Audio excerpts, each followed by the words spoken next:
चलिए, तो कैसे हैं सभी बच्चे? गुड आफ्टरनून बच्चों। तो सर ने बता दिया होगा आज पहली क्लास है ना मेरी। चलिए, बहुत अच्छी बात। तो एंशिएंट चल रहा है आपका, एंशिएंट हिस्ट्री चल रही है। अच्छा, सभी लोग प्रिपरेशन के लिए बिल्कुल रेडी है? सभी बच्चे ध्यान देंगे, क्लास के दौरान अगर कोई बच्चा आपस में टॉकिंग करते हुए दिखाई दिया तो फिर वो अकेला क्लास में खड़ा होकर टॉकिंग करेगा हमसे। ओके, समझ लेना पहले, क्योंकि अभी आप बच्चे हो, थोड़ा सा मैं बता देता हूँ आपको कि जब हम पढ़ा रहे होंगे ना तो आप बिल्कुल कंसंट्रेट करिएगा उस पर, ठीक से समझिए, क्योंकि आप यूपीएससी के बच्चे हैं। आपको बहुत ही लाइट चीज़ों को लेकर के बहुत ही पॉजिटिव रहना है, चीज़ों को समझना है, क्योंकि यूपीएससी ओनली ऑन रीजन पे टिका हुआ है।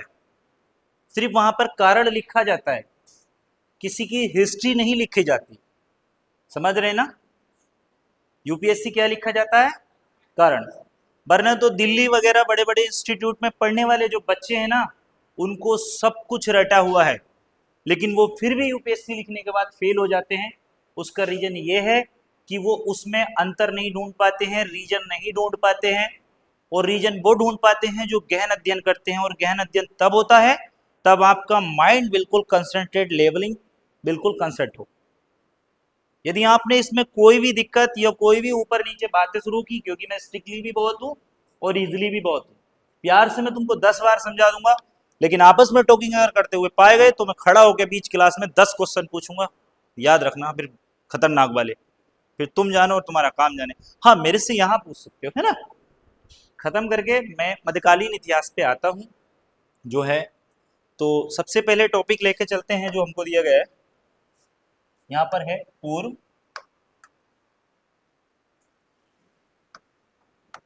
मध्यकालीन इतिहास। ये समझ, पूर्व मध्यकालीन इतिहास पढ़िए मेरे प्यारे बच्चों। सबसे पहले जब हम कभी, कैमरे पे जाना है क्या? अच्छा, हैं? अच्छा अच्छा, चलिए कोई। मध्यकालीन इतिहास का जो प्रारंभ माना जाता है वो मुस्लिम सत्ता का सुदृढ़ीकरण से माना जाता है। मुस्लिम सत्ता का मतलब है कि आप जब मध्यकालीन इतिहास पढ़ते हैं तो उसमें आपको दो डायनेस्टी पढ़ना होता है। पहला है दिल्ली सल्तनत और दूसरा है मुगल एम्परर्स। मुगल सम्राट को आप लोग पढ़ेंगे और इन दोनों पे टिका हुआ है। लेकिन काफी लंबा इतिहास, जो लगभग 350, लगभग 301, 333 वर्षों का इतिहास इन दोनों का, दिल्ली सल्तनत और मुगल वंश दोनों के दोनों 333, अर्थात कहीं कहीं 31 वर्ष भी आता है। 331 या 333 वर्षों का इतिहास इनका रहा है। क्योंकि आप दिल्ली सल्तनत जब 1206 से लेकर के पढ़ते हैं तो 1856, जिसमें कि आप लोग का बहादुर शाह जफर, अंतिम मुगल बादशाह बहादुर शाह जफर तक के इतिहास का हम यहाँ पर अवलोकन करते हैं। तो मेरे प्यारे बच्चों, जब हम मध्यकालीन को इतिहास करते हैं, मध्यकालीन स्टार्ट होता है हमारा कि भारत में अरबों का आक्रमण से। कहां से होता है? भारत पर अरबों का आक्रमण। तो हम भारत पर अरबों का आक्रमण, आज हमारा जो टॉपिक रहेगा वो भारत पर अरबों का आक्रमण रहेगा। किस प्रकार से, जैसे कि बहुत सारी किंवदंतियां रही हैं कि भारत पर जो है मुस्लिम सत्ता की स्थापना किस तरीके से हुई। कुछ लोग कहते हैं कि मुसलमानों ने यहाँ पर आके लूटपाट की, यहाँ पर हत्याएं, मर्डर वगैरह किए, बड़े बड़े मंदिरों को तोड़ा, बड़ी बड़ी चीजों को जोड़ा। तो ये वो लोग कह देते हैं जिनको इतिहास की सच्चाई नहीं पता, और वास्तविकता कहीं ना कहीं ऐसा है भी। समझ रहे हैं आप मेरी बात? कि कहीं ना कहीं ऐसा है भी। तो यहां पर हम जो पूर्व मध्यकालिक में पढ़ेंगे तो सबसे पहले हमारा जो आएगा ये आएगा, समझ लेना आप। तो ये इससे मिट क्यों नहीं रहा बेटा?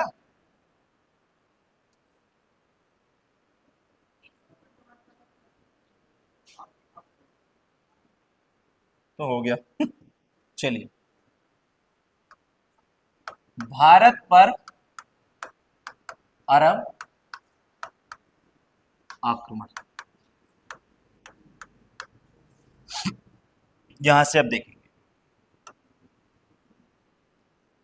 देखो प्यारे बच्चों, सबसे पहले मैं आपको बता देता हूं कि अरब आक्रमणकारियों के बारे में जब कभी पहला क्वेश्चन पूछा जाता है या बात आती है तो एक व्यक्ति का नाम आता है मोहम्मद बिन कासिम, जिसने आपने पढ़ा ही होगा।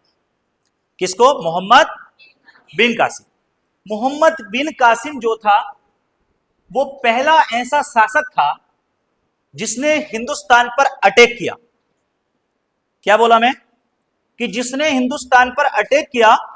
अटैक इससे पहले भी आक्रमण हिंदुस्तान पर हुए हैं, परंतु रीजन क्या था कि इससे पहले जितने भी आक्रमणकारी हिंदुस्तान पर आए, आक्रांता आए, योद्धा आए, यूरोपीय लोग आए या जो भी लोग यहां पर आए, ऐसा नहीं है कि हमारा यूरोप से व्यापार पहले नहीं चलता था, व्यापार चलता था हमारा, लेकिन इससे पहले जितने भी योद्धाओं ने भारत पर अटैक किया कोई भी आज तक भारत को विजय नहीं कर पाया। भारत एक अविजित प्रदेश था। और यह बात समझ लेना कि सिकंदर महान जब हिंदुस्तान आया था तो उसका मन था कि वो हिंदुस्तान को पराजित करे, उसको जीते, लेकिन वो भी अपना अधूरा सपना लेकर के यहां से जब बेबीलोन के गया तो रास्ते में मर गया। और उसी के सपने को पूरा करने के लिए सेल्यूकस निकेटर भी यहां पर आया, जो कि मौर्य वंश के इतिहास में हम पढ़ते हैं, लेकिन आज तक हिंदुस्तान को कोई नहीं जीत पाया है। पहला अरब आक्रमणकारी मोहम्मद बिन कासिम सन 712 में जीता, लेकिन इसके पीछे क्या रीजन, कैसे, हम लोग यहां पर आप सबसे पहले पढ़ते हैं बेटा। अब इसे बिल्कुल आपको मैं छोटे से लेके समझा के चलता हूं, बोर्ड पर समझ लेना, ठीक है। देखिए सबसे पहले आप समझिएगा यहां पर भारत का अरबों से आक्रमण जो रहा है ना, मैं सॉरी अरब देशों से जो व्यापार रहा है ना, वो प्राचीन समय से ही रहा है। हम ऐसा नहीं कह सकते हैं कि अब हमारा अरबों से व्यापार रहा, चिरकाल से। चिरकाल का मतलब है कि पता नहीं कितने युगों युगों से हमारा अरब देशों के साथ में व्यापार रहा। अरब देशों में मतलब जैसे कि आपका Turkmenistan, Afghanistan, Kyrgyzstan, China, Europe, Iran, ठीक है, या अरब प्रायद्वीप के अंदर जितने भी देश थे, ज्यादातर इन देशों से हमारा जो है हिंदुस्तान से इनका व्यापार रहता था। और व्यापार में क्या रहता था, ये लोग जब यहाँ आते थे तो जैसे कि मसाले, सबसे बड़ा हिंदुस्तान जो था वो मसालों के लिए पहले से ही प्रसिद्ध था और आज भी प्रसिद्ध है, आपको माने जाता रहा है ना। तो यहां पर सुगंधित तेल, मूल्यवान लकड़ियां, मसाले, ठीक है, और यहाँ की बहुत सारे ऐसी चीजें थी जो कि किसी अन्य देश में नहीं होती थी। तो यहां पर जो था हिंदुस्तान में केवल जो विदेशी व्यापारी आते थे वो केवल व्यापार करने आते थे। किसी का मतलब हिंदुस्तान में मुस्लिम सत्ता को स्थापित करना नहीं था, इसको लूटना नहीं था, इसमें जो है किसी भी प्रकार का कोई हस्तक्षेप नहीं था। लेकिन ये किस तरीके से ऐसा संयोजन बना कि हिंदुस्तान पर अरब देश के लोगों ने यहां पर मुस्लिम सत्ता को भी स्थापित किया और मुसलमानों की भी बनाया। क्योंकि मैं आपको बता देता हूं, हमारा जो देश है, हमारा जो पूरा भारत देश है, वो प्राचीन समय से ही सनातन का प्रवर्तक रहा है। अर्थात सनातन का मायना होता है शाश्वत, शाश्वत का मायना होता है जो हमेशा सच्चाई की तरफ ले जाने वाला धर्म। अर्थात हिंदू धर्म केवल अरब देशों के लोगों के द्वारा ही नाम दिया गया है, ये बात समझ लेना। इस हिंदू धर्म का जो रियल नेम है वो सनातन है, और सनातन का मायना जो है वो शाश्वत है, और शाश्वत का मायना जो है वो हमेशा सच्चाई की तरफ ले जाने वाला धर्म होता है। तो प्राचीन समय से लोग जो है प्रकृति को पूजने वाले लोग हिंदू कहलाए, और यहां पर हिंदू थे, कोई मुसलमान नहीं था। लेकिन अरब देश के लोग मुस्लिम थे, वो यहां पर आते जाते रहते थे, वो केवल किस लिए, व्यापार के लिए। अब रीजन क्या है कि वो हिंदुस्तान से ही व्यापार क्यों करते थे, आखिर ऐसा और देश क्यों नहीं था।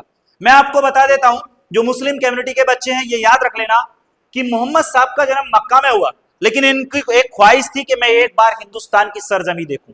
और हिंदुस्तान दुनिया के सभी देशों में एकमात्र ऐसा देश है जिसकी धरती पर सब कुछ पैदा होता है, समझ रहे हो। और अगर आप कभी प्राचीन इतिहास में या कहीं पढ़ेंगे आप पौराणिक कथाओं में या जैन में, बौद्धिज्म में, या हिंदू रिलीजियस में, या मुस्लिम रिलीजियस में आप पढ़ेंगे तो वहां पर एडम पढ़ेंगे आप, आदम, सुना है। आदम का जन्म भारत में हुआ है, और भारत के साउथ में एक द्वीप पड़ता है संकाल द्वीप, वहीं पर उनका जन्म माना गया। तो इसका मतलब है कि दुनिया का पहला इंसान जो पैदा किया गया वो भी भारत की सरजमी पर किया गया, अगर आप उसको मेंशन करें। लेकिन साइंटिफिक रीजन से अगर आप देखेंगे तो दुनिया का पहला आदमी बहुकोशिकीय, एक कोशिकीय से बहुकोशिकीय, अफ्रीका के जंगलों में पैदा हुआ।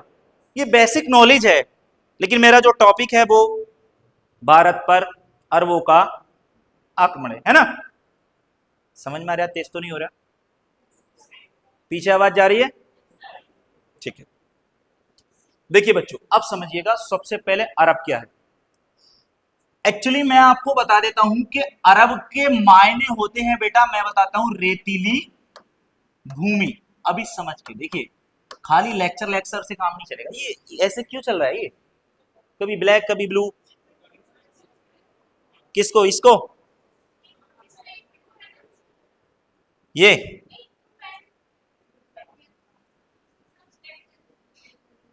कौन सा करूं बच्चों? ये वाला कर दूं क्या? ठीक हो गया, बहुत देर हो गई ना, है ना? बी, हाँ एक ही रहेगा ना।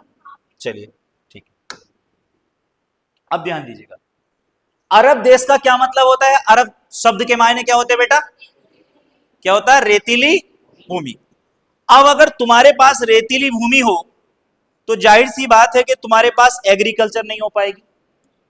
समझना बात को, एग्रीकल्चर नहीं हो पाएगी। अब जब एग्रीकल्चर नहीं हो पाएगी तो तुम्हारा इकोनॉमिक लेवल डाउन रहेगा। क्यों? भारत का जो इकोनॉमिक डिपेंडेंट है भारत, वो एग्रीकल्चर पर है ना? समझ रहे हैं कि नहीं? अब ये मसाले वसाले, सुगंधित तेल, चंदन की लकड़ियां जो वगैरह वगैरह पैदा हो रही हैं, ये सब किससे हो रही है? ये भी तो एग्रीकल्चर से। लेकिन अरब देश के लोगों के पास ऐसा ऑप्शन नहीं था। रीजन ये था कि उनके पास जहां को भी देखते हैं रेत ही रेत, रेत ही रेत नजर आता है, तो रेतीली भूमि थी। तो उनके पास अरब देश के मतलब शब्द का भी यही हुआ, रेतीली भूमि। और जब उनके पास केवल रेतीली भूमि थी तो वो ज्यादा से ज्यादा मक्का की खेती या हल्की फुल्की कोई गेहूं वगैरह, ज्वार, मोटे अनाज की खेती ही कर पाते थे। उससे ज्यादा उनके पास कोई ऑप्शन था नहीं। तो यहां पर जो है उन्होंने दो साधन, जो रेतीली भूमि के लिए मैं आपको बता रहा था कि अरब देश का मतलब रेतीली भूमि थी, तो वहां पर उन्होंने दो चीजों को अपना जो है आधार बताया। आधार क्या? सबसे पहले उन्होंने व्यापार पे ध्यान दिया। किस चीज पे? व्यापार पे। और दूसरा दिया, आपको बता देते हैं, पशुपालन। व्यापार और पशुपालन, ठीक है। व्यापार उनके लिए दो उन्होंने अपने क्रम अपनाए, एक व्यापार और दूसरा पशुपालन। कि भाई पशुपालन होगा, व्यापार होगा, तो चीजें हमारी जो है आगे बढ़ेंगी। केवल यही वो व्यापार, उसमें से एक ऑप्शन पशुपालन तो वो वहां भी कर सकते थे, चारा वो करके। लेकिन जो व्यापार था, अरब देशों का जो मुख्य आय का साधन मान लीजिए, या उनके जो है जीवन डिपेंडेंट था, वो केवल व्यापार पे था। किस चीज पर था? व्यापार पे। अब व्यापार केवल अरब देशों से करते तो वहां तो रेता ही रेता दिखाई देता। इसलिए उन्होंने सबसे पहले किसको ऑप्शन चुना? इंडिया को ऑप्शन चुना, क्योंकि इंडिया बिल्कुल उसके करीब में था। वो केवल अरब सागर से निकल करके, और इंडिया आने में उनके लिए कोई ज्यादा बड़ी प्रॉब्लम थी नहीं। इसलिए उन्होंने अरब देशों से व्यापार का ऑप्शन चुना, सॉरी, अरब देशों ने भारत से व्यापार करने का ऑप्शन चुन लिया। अब हम यहां पर देखेंगे इंडिया का मैप बना करके कि वो किस तरीके से, कैसे ऑप्शन चुना। क्योंकि अरब देश के जितने भी लोग हिंदुस्तान आए, उनके लिए दो सबसे ज्यादा इंपोर्टेंट रहे हैं, दो जगह पर। ठीक है, दो जगह पहली कौन सी मैं आपको बता देता हूं। व्यापार के लिए उन्होंने दो जगह को बहुत फोकस किया था। पहला नंबर आता है, आपको बता दे, सिंध, और दूसरा नंबर आता है, आपको बता दे, मुल्तान। क्या नाम आता है? सिंध और मुल्तान। ये दोनों के दोनों आप उत्तर भारत में पाकिस्तान वाला जो इलाका है, वहां पर आप मैपिंग के आधार पर इसे समझने की कोशिश करेंगे। ठीक है, सिंध और मुल्तान पे। अभी मैं वो चीज बता रहा हूं जो मोहम्मद बिन कासिम यहां पर अब आएगा, थोड़ा सा चीजों को समझना। बच्चों तेज तो नहीं हो रहा है? कभी यहां से जा रहा है? नहीं ना? ठीक है, इसको मिटा देते हैं। ठीक है, ये क्या होता है? प्लस से सब गायब हो जाता है। चलिए अब देखेंगे।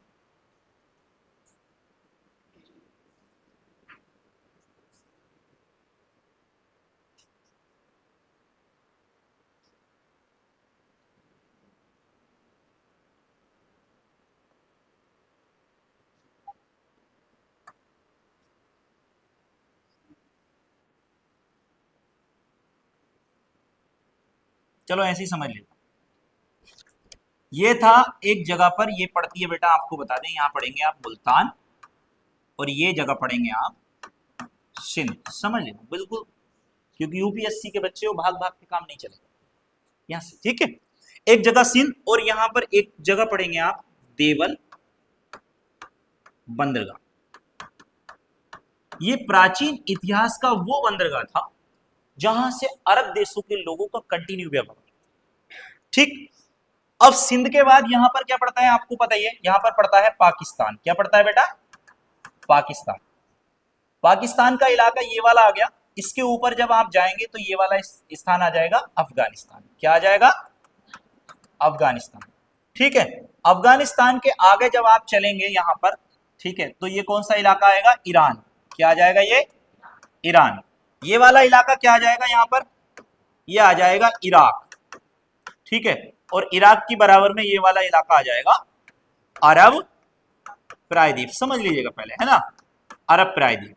और यहां पर पड़ेगा आपको जो है लाल सागर। ठीक है, यहां पर पड़ेगा आपका उज्बेकिस्तान, उज्बेकिस्तान। और यहां पर पड़ेगा आपको बता दें किर्गिस्तान। ये सब अब आप जो है यहाँ पे मैपिंग के आधार पे इसको आप समझने की कोशिश करेंगे कि हम लोग कैसे कैसे यहाँ पे पढ़े। देखिए अभी समझिएगा। अब आता है अरबों की विजय का रीजन क्या रहा। मेरे प्यारे बच्चों, जब अरब देश के लोग हिंदुस्तान पर आए, ठीक है, अरबी लोग हिंदुस्तान पर अटैक करने के लिए आए, तो उनके पास दो रास्ते थे। कौन से रास्ते थे? दो।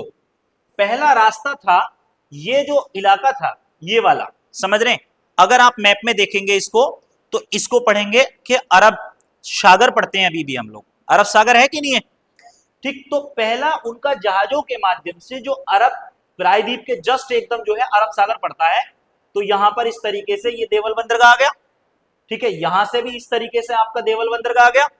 लेकिन एक तो था उनका जहाजों के द्वारा हिंदुस्तान में आ जाना, हिंदुस्तान के अंदर जहाजों के माध्यम से यहां पर आ जाना। दूसरा, यहां से देवल बंदरगाह ये गुजरात में पड़ता है, और यहां से जाने के बाद ये धीरे धीरे धीरे धीरे धीरे धीरे मुल्तान वगैरह ये उत्तर भारत में उस समय जो है व्यापार करते थे। कोई लड़ाई नहीं थी, कोई झगड़ा नहीं था, किसी तरीके की कोई बात नहीं थी। ठीक, दूसरा ऑप्शन इनके लिए जो ईरान से एक रास्ता था, आपने कभी कभी बेटा ये पढ़ा होगा, ये पाकिस्तान तो तुमको पता है कि 14 अगस्त 1947 को बना है, 1947 को, है ना, तो उससे पहले ये इंडिया का ही हिस्सा था। बच्चों समझ रहे हैं? इंडिया का हिस्सा था। 14 अगस्त 1947 को पाकिस्तान बना डोमिनियन स्टेट के आधार पर। ठीक, एक समय ऐसा था ये अफगानिस्तान भी भारत का हिस्सा था। अब कहेंगे सर सब भारत का ही था, हम तो लूट बैठे हैं ना, है? अब हम बता दें कैसे। आपने सुना होगा जब सेल्यूकस निकेटर हिंदुस्तान आया, मैं ये बता देता हूं कैसे, पीछे सुनना आप भी सब। ठीक है, जब सेल्यूकस निकेटर हिंदुस्तान आया 305 में चंद्रगुप्त मौर्य से उसने युद्ध करा, सुना है? तो उसकी एक पुत्री थी हेलेना, नाम सुना है? पुत्री हेलेना। सीधी होके बैठिए आप, सीधी होके बैठ जाइए।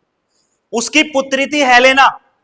जब सेल्यूकस निकेटर उससे युद्ध में हार गया, किससे? चंद्रगुप्त मौर्य से, तो उसने क्या काम किया था? अपनी पुत्री हेलेना का विवाह चंद्रगुप्त मौर्य के साथ कर दिया। जब चंद्रगुप्त मौर्य के साथ किया तो चंद्रगुप्त मौर्य ने उसको बहुत सारे हाथी उपहार में दिए। ठीक, लेकिन उसने क्या दिया? सेल्यूकस निकेटर ने उसने दिया कंधार, काबुल, मकरान और हेरात, 4 जगह। तो काबुल कहां था? काबुल अफगानिस्तान। तो इसका मतलब हुआ कि चंद्रगुप्त मौर्य की ससुराल हो गई है। और चंद्रगुप्त मौर्य कहां का शासक था? हिंदुस्तान का। सब रीजन पकड़िए, दिमाग से दौड़िए, पीछे जाइए। ठीक है, तो वहां से इसका मतलब है कि अफगानिस्तान भी एक समय भारत का हिस्सा था ही था। कंफर्म है, किताबें कह रही है, मैं नहीं कह रहा कुछ भी। ठीक है, तो अब आता है बात आपका ईरान, इराक और उज्बेकिस्तान, ये सारे अरब देशों में आते हैं। तो मैंने यहां पर आपको बताया था, यहां पर एक जगह पड़ती है जिसका नाम आपने पढ़ेंगे मकरान तट। क्या पढ़ेंगे आप? मकरान तट। या आप यहां पर एक हेलमंद घाटी भी है आपका, हेलमंद घाटी। ये वो घाटियां हैं, मतलब कि कहने का मतलब है कि अरब देशों का जो व्यापार चलता था जहाजों के माध्यम से, वो समुद्र से अरब सागर में होकर के उनके जहाज आते जाते थे। यही लड़ाई का कारण है हिंदुस्तान में, अभी बताएंगे हम आपको। ठीक है, हिंदुस्तान की लड़ाई यहां से नहीं हुई है, हिंदुस्तान की लड़ाई ही अरब का कारण है। जो अरब देश, मतलब जो अरब सागर में व्यापार के लिए उनके जहाज आते थे, ये एक बड़ा कारण है। अभी बहुत इंटरेस्टेड टॉपिक है, समझने की कोशिश करिएगा। ठीक है, अभी तो हम ऊपर ऊपर समझा रहे हैं, अभी देखेंगे, अंदर जाएंगे। ठीक है, हाँ, तो यहां पर क्या हुआ एक रास्ता ये वाला था और बाकी जो है आने जाने के सामान ले आने के लिए ये था, क्योंकि यहां से जो है पशु, मतलब पहले कोई ऐसा साधन था नहीं, और पशुओं के माध्यम से, मान लो हाथियों के, घोड़ों के माध्यम से ले आते तो कितनी दूर ले जा सकते थे। तो वो जहाजों से ही उन्होंने सामान लादा। और जहाजों से भी कैसे, कि उस समय हवाएं जो चलती थी ना, कि उनको डायरेक्शन का मालूम होता था कि इधर से हवा चल रही है तो जहाज इधर से भेज दिया, उधर से हवा चली तो इधर भेज दिया। इस तरीके से वो जल्दी कनेक्ट कर लेता था, आ जाता था, जाता था। तो ये अरब देशों के साथ में व्यापार चला। जब व्यापार चला तो धीरे धीरे धीरे धीरे धीरे धीरे उनका जो है यहाँ पर वर्चस्व जो है वो बढ़ता चला गया। अब अभी तक तो केवल वो व्यापार करने ही आ रहे थे, लेकिन भारतीय इतिहास के पन्नों में ये बात दर्ज है कि 14 वर्ष के इतिहास में, कितने इतिहास में, 14 वर्षों के इतिहास में भारत पर अरब के 9 खलीफाओं ने, मैं क्या बोला, 14 सालों के इतिहास में अरब के 9 खलीफाओं ने हिंदुस्तान पर 15 अटैक किए। कितने अटैक किए? 15 आक्रमण किए। कितने खलीफाओं ने? 9 खलीफाओं ने 14 साल में 15 अटैक भारत पर किए, जिसमें वो एक भी विजय नहीं कर पाए। इसका मतलब हिंदुस्तान अविजीत था। हिंदुस्तान को कोई भी शासक आज तक अरब का नहीं जीत पाया। बस यही एक कारण था कि अरबों को खलता था कि यार हिंदुस्तान में, क्योंकि हिंदुस्तान में उस समय कोई भी मुस्लिम शासक का कोई मतलब नहीं था, क्योंकि यहां कोई मुस्लिम ही नहीं था। समझ रहे बात? यहां कोई भी मुस्लिम नहीं था। तो इतने अटैक करने के बाद भी कोई खलीफा हिंदुस्तान को जीत नहीं पाया। अब हुआ क्या? अब आप समझिए, यहां से कहानी होती है मोहम्मद बिन कासिम की स्टार्ट। उस समय अरब देश के अंदर, इसको मिटा दे, प्लस कर दू, प्लस। यार मुझे मारकर चलाने की आदत है, तो मैं बताऊं बात, है ना, मार्कर वाला वो बहुत अच्छा रहता है उससे एकदम से, क्योंकि जो हैवी टेस्ट की चलाने की आदत नहीं है उसको। ठीक है, अब समझना, यहां पर थोड़ा सा इसको बनाना ही पड़ेगा दोबारा से, थोड़ा छोटा बना लेंगे। चलो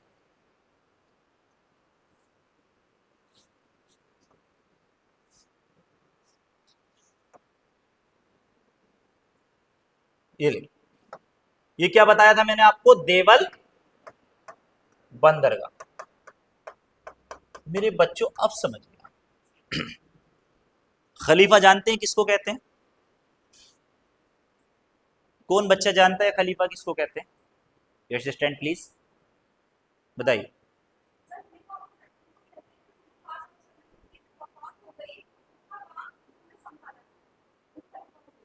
मोहम्मद साहब के बाद में जो मुस्लिम्स को डायरेक्शन करने वाले लोग थे उनको खलीफा बोलते। देखिए, जिन बच्चों को नहीं पता है, बैठिए। बहुत अच्छी बात है। एक बात और मैं आपसे बता देता हूँ, यदि कोई बच्चा, मैं पढ़ा रहा हूँ, देखिए मैं बहुत नॉर्मल आपका भी हूँ, ऐसी बात नहीं है, मुझे कोई खूंखार व्यक्ति ना समझें आप। हाँ, मेरे कहने का मतलब ये है कि यदि आपको कोई प्रश्न मालूम नहीं है और मैं पढ़ा रही हूँ, तो आप शर्म ना करें कि कोई बच्चा क्या करे।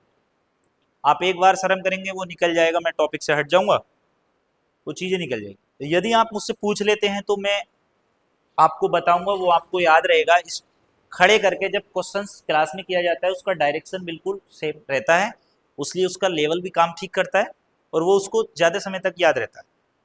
तो बेटा अभी जैसे खलीफा बहुत सारे बच्चों को मैं खड़ा करूँ नहीं मालूम है, तो आप जरूर पूछिए कि खलीफा हम बार बार पढ़ा रहे हैं और खलीफा है क्या, क्योंकि ये क्वेश्चंस पूछ लिया जाता है आपसे, इंटरव्यू में पूछ लिया जाएगा। आप यूपीएससी लेवल की तैयारी कर रहे हैं और आपको खलीफा नहीं पता, तो बड़े शर्म की बात है। स्टूडेंट किसके हैं? अबूदे के। हिस्ट्री किसने पढ़ाई? मलिक सर ने, है ना। तो थोड़ा शर्म की बात है, लेकिन आप शर्माइए नहीं, शर्म नहीं होती पढ़ाई में। आप मुझसे बिल्कुल गलत क्वेश्चन करिए, बिल्कुल जिसका सिर भी पैर भी नहीं हो, आप वो प्रश्न करिए, और मेरी क्वालिटी सिर्फ ये होगी, मैं एक टीचर हूं, मैं उसको अच्छे से आपको समझाऊंगा। समझे क्या आप? ठीक है, मैं बुरा नहीं मानूंगा।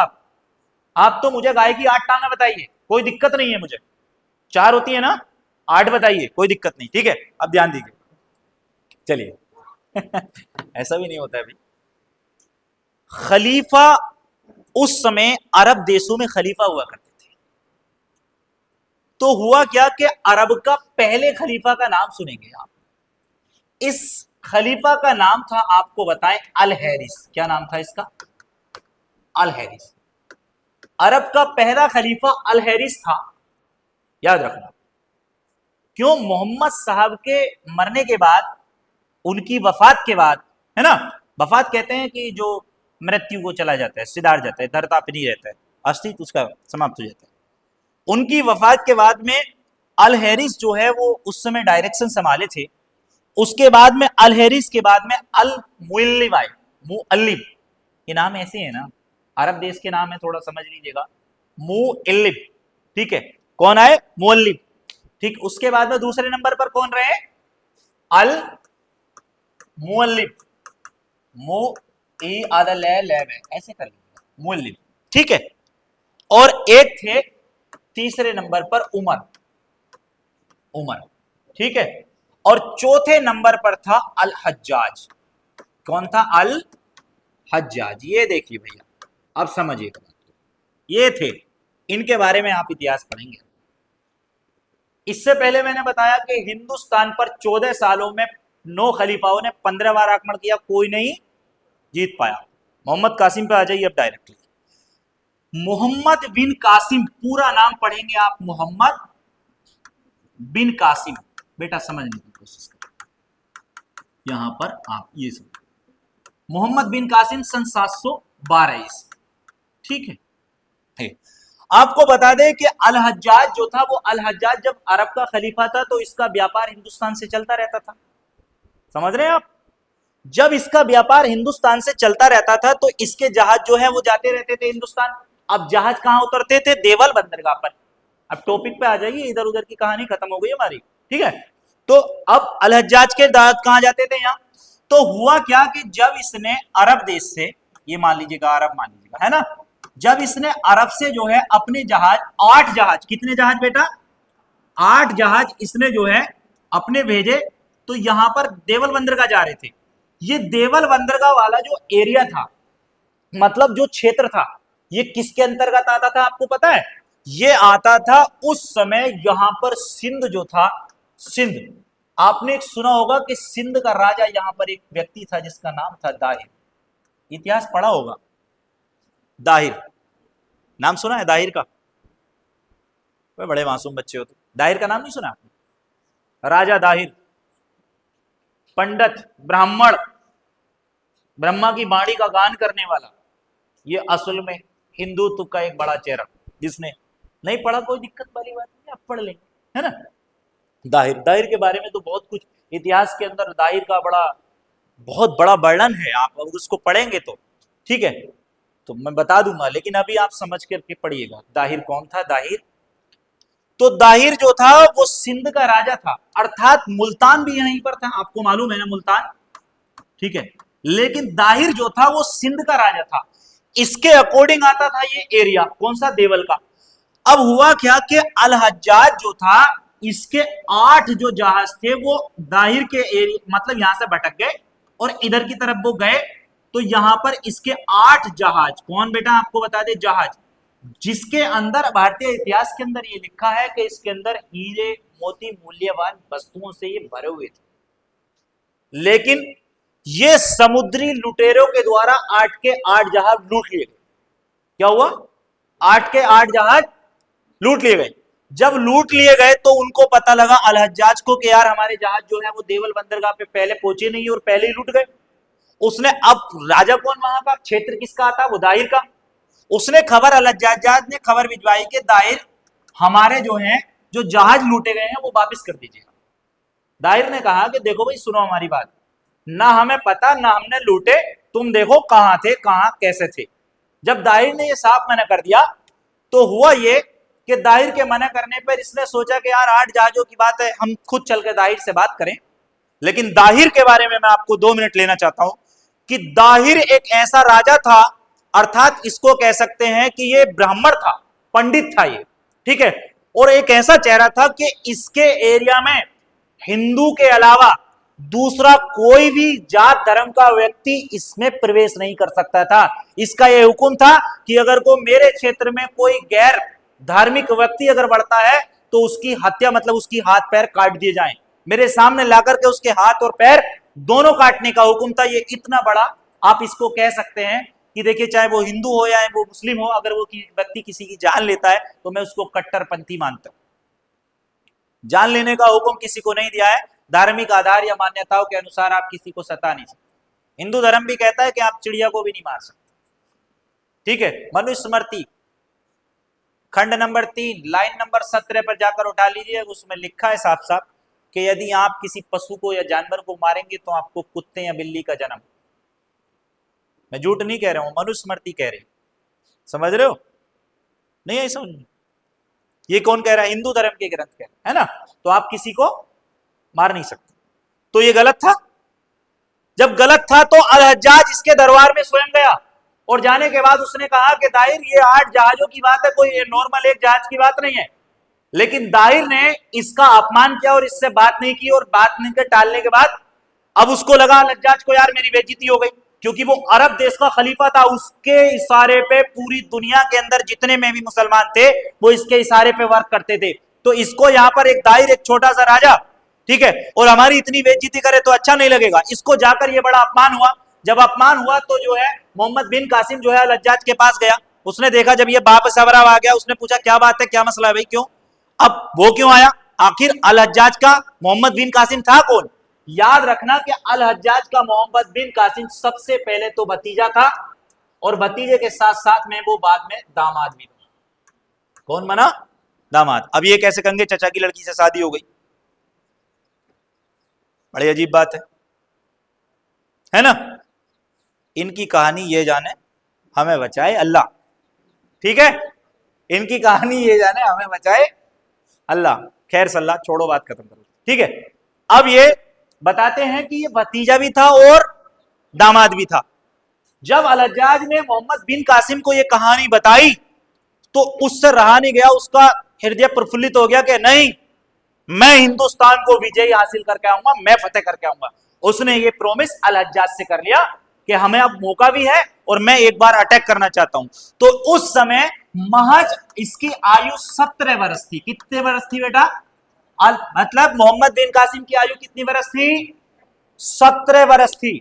लेकिन याद रखना, ये जो मोहम्मद बिन कासिम था वो यहां से नहीं आया, वो जहाजों के रास्ते से नहीं आया, वो इधर मुल्तान, ईरान, तेहरान, इधर से होते हुए वो आया, और आने के बाद उसने सिंधु नदी के किनारे पे डेरा डाल दिया। लेकिन कुछ इतिहास के अंदर यह भी लिखा है कि सबसे पहले अभी अटैक लिखा है, वहां पे अटैक देवल बंदरगाह पर हुआ था उसका। तो अभी हम देखो समझने की कोशिश करिएगा। तो इसने अल हज्जाज से कसम ली मोहम्मद बिन कासिम ने कि जब तक वो हिंदुस्तान को फतेह नहीं कराएगा तब तक वो वापिस यहां पर नहीं आएगा। 17 वर्ष का जोशीला तो हो गई, मतलब शुरू शुरू में जब मूछें भीग के आती हैं तो आपको पता है नशा उसका चौथे आसमान पे होता है ना। घर वाले कहते हैं, मम्मी बोलती है रोटी खा ले बेटा, मैंने खा दिया है ना, हाँ मैं आगे खा लूंगा। अब मोहब्बत में भूखा भी सो जाता है ना, कभी कभी चैटिंग करते हुए, ठीक है, सो जाता है। अगले दिन फिर उठेगा, वहां कहेगी बेटा अब तो खा ले। अरे तुम्हें यही पड़ा रहता सुबह शाम, यही जब भूख लगेगी तो चुपचाप निकाल के खा ले, ठीक है। तो ऐसा सब कंटिन्यूटी चलता रहता है। लेकिन ये एक उम्र जो है मां 17 वर्ष की, कितनी छोटी उम्र होगी, और उसने ये प्रण लिया। क्योंकि देखिए आपको बता दें, जो आक्रांता रहे, योद्धा रहे हैं, उनके वंशज भी ऐसे रहे हैं, बड़े गर्वीले रहे। याद रखना, जैसी संगत होती है ना वैसे ही उसका असर लास्ट तक जाता है। तो मोहम्मद बिन कासिम ये कसम खाकर के जो है हिंदुस्तान की तरफ आ गया, और सबसे पहले उसने, मैं आपको बता देता हूं, सबसे पहले अर्थात सर्वप्रथम, मैं कहूंगा इसमें सर्वप्रथम, ठीक है बच्चों समझना, सन 711 ईस्वी में उसने देवल बंदरगाह को जीता। क्या जीता? देवल क्या था बेटा? बंदरगाह था, याद रखना बंदरगाह था। और 711 में इसने देवल बंदरगाह को क्या कर लिया? पहली बार में जीत लिया। लेकिन देवल बंदरगाह जीतने के बाद उसको यह कंफर्म हो गया कि अगर मैंने हिंदुस्तान में डायरेक्ट सिंध के राजा ताहिर पर अटैक किया तो मैं अटैक तो कर लूंगा और जीत भी सकता हूं, लेकिन मेरा निकलना बड़ा मुश्किल हो जाएगा। क्योंकि युद्ध करने से पहले आप किसी को, किसी के गांव में बढ़ के मार तो लो उसको, लेकिन तुम्हें भागने का रास्ता नहीं पता, तो कसम से कह रहे हो अल्लाह ही खैर करे। समझ रहे बात को मेरी? लेकिन ये बड़े चालाक थे। इतिहास समझिए, चीजों को समझिए, बैठे बैठे ऐसे ही समझ में आ जाएगा। किसी को भी पूरी स्टोरी सुना दूंगा, और स्टोरी से ही इसके अभी मेंस के क्वेश्चन निकाल दूंगा मैं इसमें से, जैसे जैसे बनते हैं लास्ट में 2-3 क्वेश्चन जो भी बनेंगे मैं निकाल दूंगा इसमें से, ठीक है। तो आपका मेंस का भी वो समझ में आ जाएगा आपको, और प्रीलिम्स का तो चल ही रहा है, कोई नहीं, प्री कम मेंस दोनों लेके चल रहा है, क्योंकि ये प्री में तो इतनी डीपली नहीं पढ़ाएगा कोई भी, प्री में तो सीधा सीधा लिखेगा, ठीक है, उनकी आर्थिक हालात लिख देगा, बात खत्म, सांस्कृतिक धार्मिक जो भी है, लेकिन अभी समझना इसको। हाँ, इधर ध्यान दें, 711 में देवल जीत लिया, देवल जीतने के बाद उसको पता लगा कि अब जो है हिंदुस्तान में डायरेक्ट अटैक नहीं कर सकता, घूमा वापिस सिंध आया, सिंध आने के बाद यहां पर एक नदी निकली है जिसका नाम आपने सुना होगा सिंधु, नाम सुना है आपने, सिंधु। सिंधु को पार कर लेने वाला व्यक्ति हिंदुस्तान के अंदर एंट्री मारता था। सिंधु हमारी बड़ी शायक नदियां हैं, ऋग्वेदा के अंदर सबसे ज्यादा नाम लेने वाली नदी यही है, अर्थात बाबर, हुमायूं, अकबर ऐसे बादशाह थे जो सिंधु का ही पानी पिया करते थे। हमारे ऋषि मुनि, आचार्य श्री शंकराचार्य या पुराने पौराणिक कथाओं के अनुसार सिंधु का ही पानी पिया करते थे। सिंधु आज भी और कल भी और हमेशा, समझ रहे हो, जैसा है वैसे रहेगा, क्योंकि पर्वतीय क्षेत्रों का पानी आता है, उसमें जो है आंख में मैल, दिल में मैल, दिल काला आंख काली, लेकिन सिंधु का पानी कभी काला नहीं हो सकता। समझ रहे बात, मेरी बात। तो सिंधु भारत के लिए पहले से उपयोगी रहा है। तो यहां पर आप समझिएगा कि सन 711 में इसने देवल पर अटैक करके देवल को जीत लिया, लेकिन अब समस्या यह थी कि वो सिंधु पे जाकर अटैक मतलब डाल दिया उसने डेरा। सिंधु पे डालने के बाद उसने सन 712 ईस्वी में जो है क्या काम किया, 12 ईस्वी में सिंधु को भी जीत लिया। क्या कर लिया आपको बताएं, सिंध को, ठीक है, मतलब सिंध को जीत लिया। अब मेरी बात समझना, सिंधु नदी को नहीं, कभी तुम सोच रहे हो सिंधु नदी को जीत लिया, सिंध क्षेत्र जो था, सिंध, सिंध का राजा कौन था, दाहिर, क्योंकि जब देवल को जीता तो दाहिर बिल्कुल नहीं बोला, और दाहिर के अंदर इतिहासकारों ने लिखा कि दाहिर एक ऐसा व्यक्ति था, अय्यास भी था, और दाहिर के अंदर जो है मतलब अपने ही परिवार को कुटुंब नाश करने की एक नीति थी, जिसके कारण उससे प्रजा और जो है उसके परिवार सब खिलाफ था। इसलिए कोई भी नहीं चाहता था कि दाहिर जो है वो जीते या इसको मार के भगाए, वो दाहिर की जो है पराजय ही चाहते थे। ये तो बेवजह का सांप दाहिर के गले में पड़ गया, क्योंकि दाहिर ने उस चीज से जो है खलीफा को अपमानित किया, ये अपमान की वजह से जो है दाहिर के खिलाफ अटैक हुआ। और हिंदुस्तान में पहला अटैक जो विजय परचम था, सन 712 ईस्वी में मोहम्मद बिन कासिम ने सिंध पर अटैक करके सिंध को जीत करके हिंदुस्तान में पहली विजय हासिल की। क्योंकि देवल इधर से उसने जीत तो लिया, लेकिन सिंधु यहां पर जो है सिंध को उसने जीता।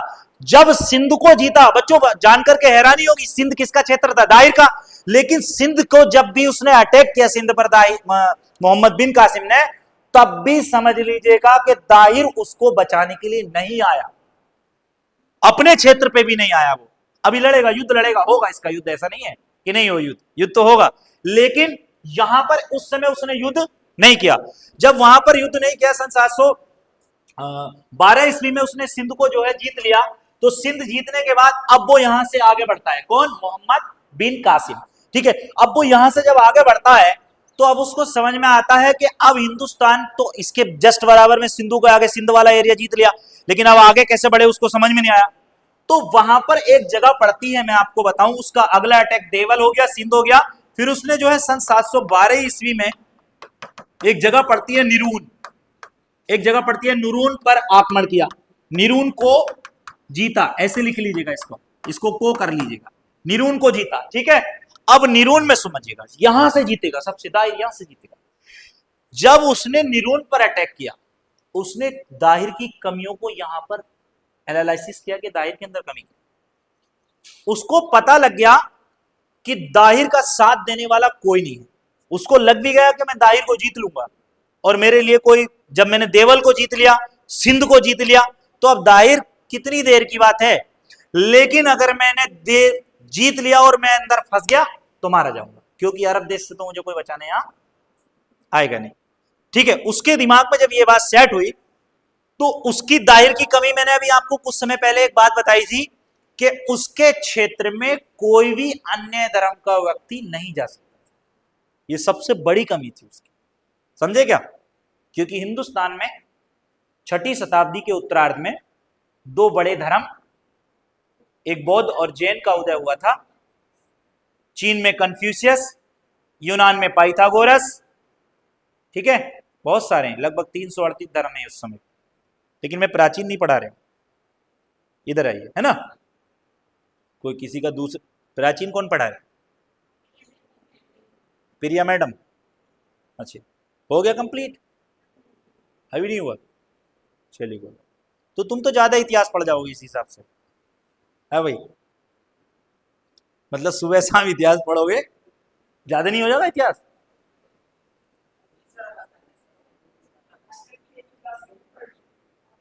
अच्छा अच्छा, कितनी क्लासेस चल रही हैं?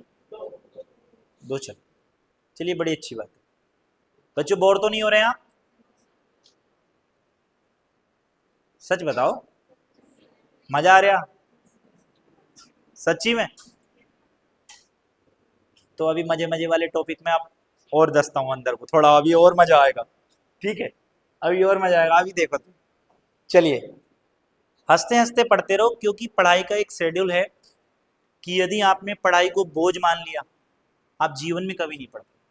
वो जीएस से इजीली सब्जेक्ट नहीं है और इससे गंदा सब्जेक्ट नहीं है। अब वो कैसे? दोनों चीजें सुनो ना, हमने कहा तो सुनो। हंसते हंसते पढ़ो, माइंड में ये सेव करो कि कोई घटना कहां पर कैसे हुई थी, उसको ये याद मत करो कि कौन कर रहा था, ये नहीं ये कभी पढ़ ही नहीं पाएंगे आप। इतना बड़ा इतिहास है, इतनी सारी चीजें हैं संविधान में, अगर एक चीज अगर 62 वर्ष की उम्र को जगह अगर 64 कर दिया तो गलत हो जाती है ना? और ये सन 712 की जगह अगर मैं 13 कर दूं तो सारे बच्चे कहेंगे "ए, सर पीछे", सिर्फ एक शब्द बोलने पे, है ना? तो हमको इतने सारे सब्जेक्ट पढ़ने हैं, एक एक चीज को अच्छे से याद रखना है, तो केवल हमको समझना है। वो कभी मुझे टाइम मिलेगा ना तो मैं आपको बताऊंगा। आज मुझे भी 15 मिनट लेट हो गया है यहाँ आने में, ठीक है, तो मेरी गाड़ी पंचर हो गई, फिर मैं दिक्कत में आया था, नहीं तो मैं जल्दी आ जाता पहले ही। ठीक, चलिए कोई बात नहीं। मैं क्या पढ़ा रहा था आपको? निरून पढ़ा रहा था, हाँ, निरून समझिए। ठीक, तो निरून पर अटैक जब किया, मैंने उसकी कमी बताई आपको कि सबसे बड़ी कमी क्या थी उसके अंदर? वो अपने साम्राज्य में किसी गैर धर्म के व्यक्ति की एंट्री नहीं देता था, हाथ पैर काटने का ऑर्डर था। तो यहां पर जो थे निरून के अंदर सबसे बड़ी संख्या थी बौद्धों की।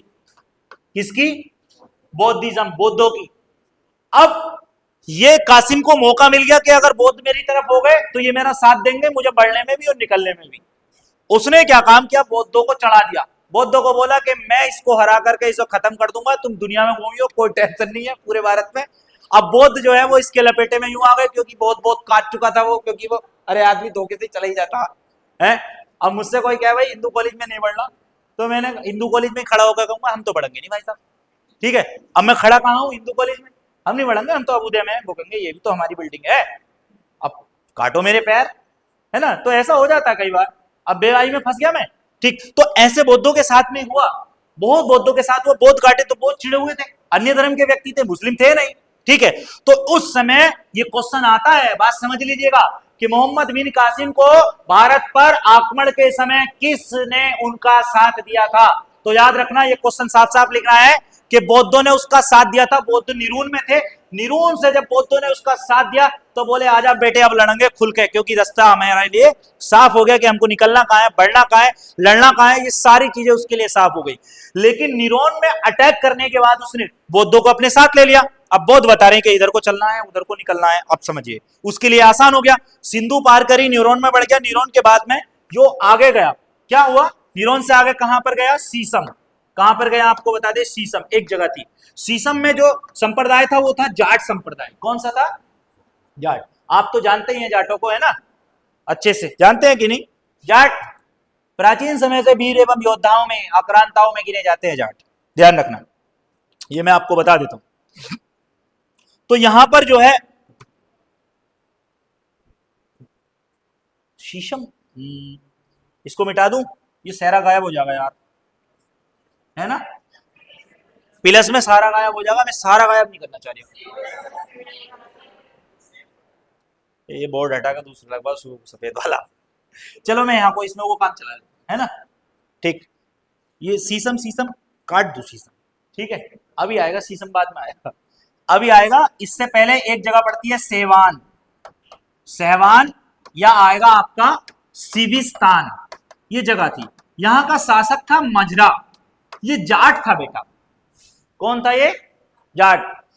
जैसे ही मोहम्मद बिन कासिम तड़ाफाड़ करते हुए यहां पर आया, इसको पता लगा कि यार मोहम्मद बिन कासिम जो है वो सहवान सिविस्तान ये रास्ते में पड़ता था, वो दाहिर से लड़ने के लिए राजौर जा रहा था ना, तो ये रास्ते में पड़ता था, तो इसने पहले ही पहले बोले ये काटेगा जरूर, बोले भाई साहब हम नहीं लड़ना चाहते, आप जो है जो चाहिए बताओ क्या चाहिए।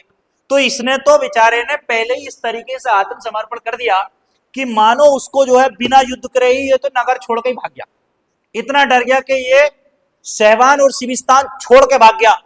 और छोड़ के जैसे ही ये भागा, तो अब एक बात बताओ, जो भाग गया उसकी तो हार हो गई, वो तो जीत, उसको तो विजय नहीं मान सकते, उसको हार हो गई। तो अब ये जाटों का शासक था, अब हुआ क्या कि ये कहां से कहां तक भागता, इससे आगे इसी का एक साम्राज्य और था जिसका नाम मैंने अभी लिखा था सीसम। क्या लिखा मैंने? सीसम। ये सीसम जो है, सीसम का पेड़ मत समझ लेना इसको, हाँ सीसम एक स्थान का नाम है, जैसे मीरून अभी मैंने कितने सारे बताए ना आपको, ऐसी ही एक जगह थी सीसम। तो सीसम का मजरा शासक था, इसने क्या कहा कि यार अभी सिविस्तान से बच का आया तो अब यहां आ गया यार, मैं छोड़ का आया, तो ये बोला भाई साहब मैं आत्मसमर्पण करना चाहता हूं, अब मैं लड़ना चाहता हूं। तो मोहम्मद बिन कासिम बोला कि चलिए कोई नहीं, आप भी हमारे साथ अपनी सेना दीजिए, ठीक है। अभी आपको एक बात बताएं, प्रेसिडेंट जानते हैं आप प्रेसिडेंट किसे कहते हैं? यूपीएससी के बच्चे, मुझे तो बड़ी शर्म लगती है कभी कभी पूछते हुए, जानते ही होंगे है ना, प्रेसिडेंट को तो जानते ही हैं, हिंदी में उसे क्या कहते हैं? राष्ट्रपति कहते हैं। अच्छा तो चलो ठीक है, आपने राष्ट्रपति के साथ में कभी देखा होगा कि 5 लोग चलते हैं, बड़े लंबे चौड़े एकदम, बिल्कुल हाइट, बिल्कुल फिल्ली फिटी, है ना, वो मतलब कि अंग्रेजी जमाने से पहले से ही, मैं आपको बता रहा हूँ, अंग्रेजी जमाने के पहले से ही, मतलब पहले अंग्रेजी सरकार के साथ ऐसा हुआ करता था, तो उसमें 5 जातियों के अलग अलग होते थे, और ये 5 जाति जैसे कि जाट और 3 अन्य राजवंश थे, उनके मतलब जो है चौहान वगैरह राजपूत, एक राजपूत होता है, जाट होता है, और 2 और मुस्लिम में भी होता है एक, ठीक है। तो ये 5 जातियों के व्यक्ति ही उसमें एंट्री होती है, और नहीं होते, क्योंकि उन्हें सबसे बड़ा योद्धा माना जाता है, वो लड़ने में डटने में सक्षम होते हैं। ऐसा होता है किसी को डांट दो, खबरदार, तो वो भाग गया, लेकिन ये लोग जो है पीछे नहीं हटने वाले होते।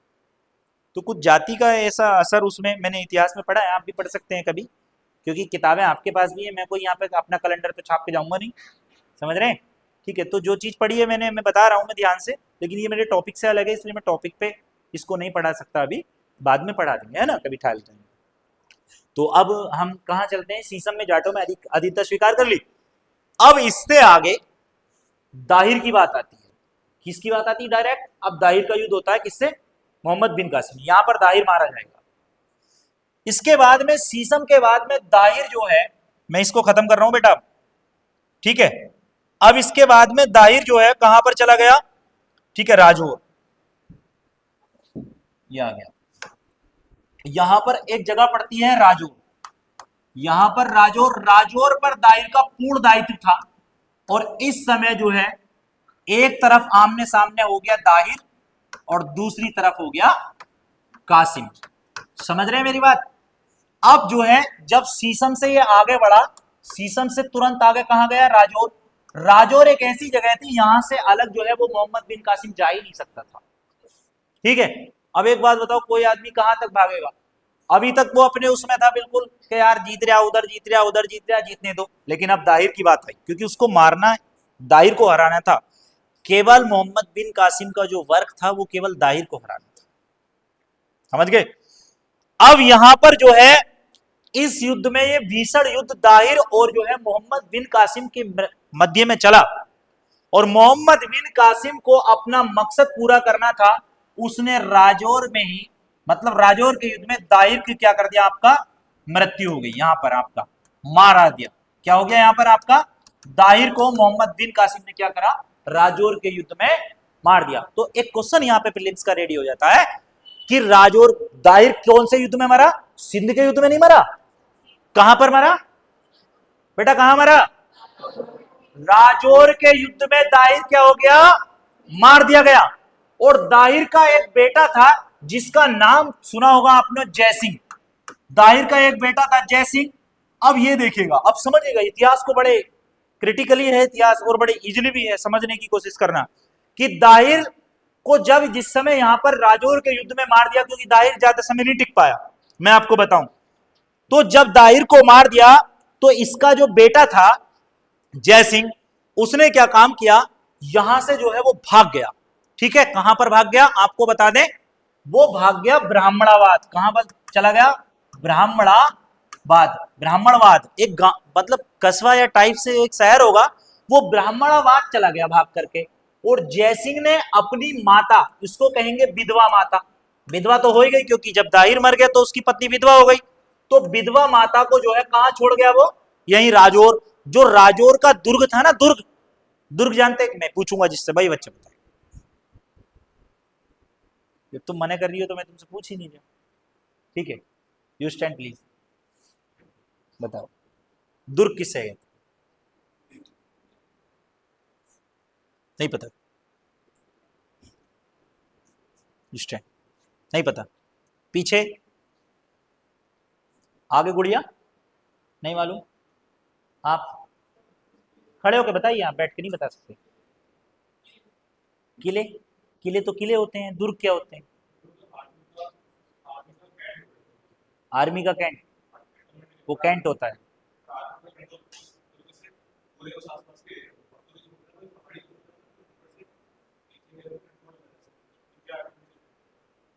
ठीक है, लैंग्वेज गलत है, आंसर ठीक है, लैंग्वेज, मेरे शब्दों को समझिए, आंसर ठीक है, लैंग्वेज गलत है। अब जब ऐसा कैसे हो सकता है, हो सकता है सर, हो सकता है ना, लैंग्वेज, आंसर ठीक है लेकिन लैंग्वेज गलत है ना, ऐसा हो जाता है ना। ठीक है, बैठिए, आपको बताएं दुर्ग क्या होता है। एक छोटा सा, आज के बाद तुम अपने दादा को बता दियो, दादी को बता दियो, याद रहेगा। पहाड़ियों पे जो राजा महाराजाओं के किले हुआ करते थे, उनके चारों ओर एक बड़ी दीवार हुआ करती थी, ताकि कोई उस पर अटैक ना कर पाए, उस दीवार को क्रॉस करके ही। उसमें मात्र एक दरवाजा होता था सिर्फ आने जाने के लिए। ठीक है, आप देखेंगे आमेर का किला, जयपुर आमेर का किला, राजस्थान, देखना, तो उसके चारों ओर से एक दीवार होती थी, केवल एक ही दरवाजा होता था, बाकी वो दीवार बहुत बड़ी होती थी। ठीक है, तो उसको दुर्गीकृत कहते हैं, चारों तरफ से। तो दुर्ग वो होते थे कि जिनमें चारों ओर दीवार होती है। अब आगे समझ में, बिल्कुल सिंपल लैंग्वेज में। ठीक, अब उसने क्या काम किया कि जयसिंह जो था वो अपनी विधवा माता को जो है राजौर के किले अर्थात दुर्ग में छोड़ करके ब्राह्मणाबाद चला गया, ब्राह्मणाबाद चला गया। अब बेचारी, एक तरफ तो इसका दाहिर पति भी मर गया, अब एक तरफ उसका बेटा था वो भाग गया ब्राह्मणाबाद, तो अब इसके पास क्या ऑप्शन बता, विधवा के पास कुछ नहीं। इसने क्या काम किया, वहां पर जौहर कुंड होता है, जौहर कुंड जानते हैं किसको कहते हैं, है ना, ये तो जानते ही होंगे। उसमें कूद करके क्या कर दिया इसने, आत्महत्या कर ली और ये मर गई। क्या हुआ, इसकी जीवन लीला समाप्त हो गई। अब समझिएगा मेरी बात को। ठीक है, तो दाहिर की एक पत्नी जो थी वो जौहर कुंड में कूद करके मर गई, और इसका बेटा जो था वो ब्राह्मणाबाद चला गया। जब ब्राह्मणाबाद चला गया तो अब दाहिर कौन सा, कासिम कौन सा रुकने वाला था, कासिम का तो मनोबल बढ़ गया क्योंकि वो हारे ही नहीं, वो जीतता चला आ रहा है। हिंदुस्तान पर पहली कासिम की विजय थी, याद रख लेना बेटा। ठीक, और उसके बाद में वो सीधा मोहम्मद बिन कासिम कहां पहुंच गया, फिर ब्राह्मणाबाद पहुंच गया। जब ब्राह्मणाबाद वो पहुंच गया तो ब्राह्मणाबाद जाने के बाद उसने क्या काम किया कि वहां पर जो है, कई बार ये बात इतिहास के अंदर आती है कि ब्राह्मणाबाद में जो है जयसिंह को उसने पकड़ करके मरवा दिया। कई बार इतिहास में लिखा जाता है कि जयसिंह को पकड़ कर क्या कर दिया उसने, मरवा दिया विश्वासघात करके। लेकिन यहां पर क्या हुआ कि इसमें एक बात और भी आती है इतिहास में। अब दोनों बात संशय में मैं कैसे लिखूं, मैं अपने पास से कैसे बता सकता हूं।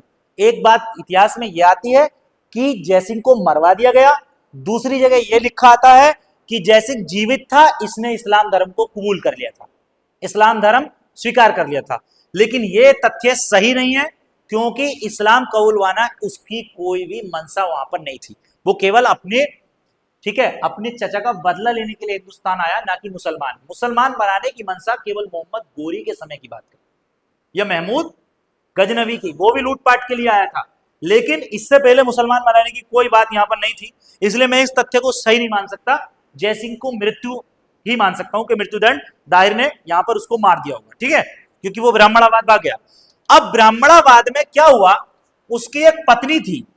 किसकी पत्नी थी भाई, दाहिर की एक और पत्नी थी यहां पे। अरे हंस रहे हो, 5-5 हजार पत्नियां रखी हैं अकबर जैसे आदमी ने, है? अब तो दूसरी से अगर बात भी कर ली तो पहली वाली गर्दन पे छुरा रख देगी, बोले ओए खबरदार, only on one time one piece, है ना? ऐसे ही है क्या? अब ऐसे ही है, ऐसे ही है भाई। कोई बर्दाश्त करेगा क्या किसी को? है? लेकिन खुद भी चाहे, पीछे आ जाओ, इधर आओ। विधवा, अब हुआ क्या कि दाहिर की पत्नी जो थी, बेटा जो था जयसिंह, उसको भी हत्या यहां पर जो है मोहम्मद बिन कासिम ने कर दी। उसके बाद उसका कोई अस्तित्व नहीं बचा। जब अस्तित्व नहीं बचा बेटा, समझने की बात है, बड़ा रहस्यमय इतिहास है यहाँ से। तो ब्राह्मणाबाद में एक पत्नी और थी जिसका नाम था रानी लौंडी। एक पत्नी था, इसका नाम था रानी लांडी। ये रानी लांडी जो थी बड़ी सुंदर, सुशील, बड़ी ही स्मार्ट थी देखने में, समझ रहे हो? अब कासिम कितनी उम्र का था? 17 साल का, ठीक है? तो ये तो इसकी अम्मा हो गई ना। नॉट कंफ्यूजन, आप भी कंफ्यूज में मत रहो, मैं भी नहीं रहूंगा। ये इसकी मां के बराबर हो गई। लेकिन समस्या ये थी कि रानी लांडी की दो पुत्रियां थी।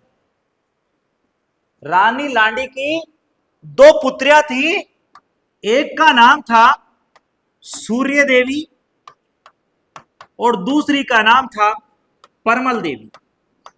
एक कौन थी? सूर्य देवी और परमल देवी। ये दोनों पुत्रियां थी और ये दोनों जवान थी, कासिम की हम उम्र थी, ठीक है?